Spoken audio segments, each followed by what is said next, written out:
बिस्मिल्लाहिर्रहमानिर्रहीम। सही बुखारी हदीस नंबर 798।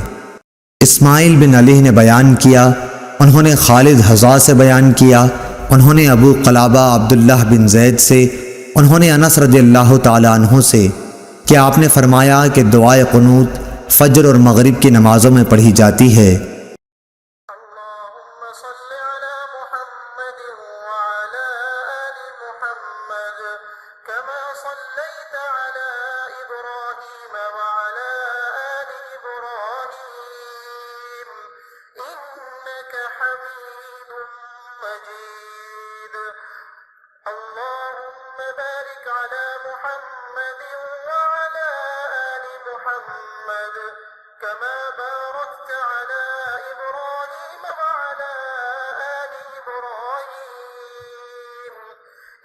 إنك حميد مجيد।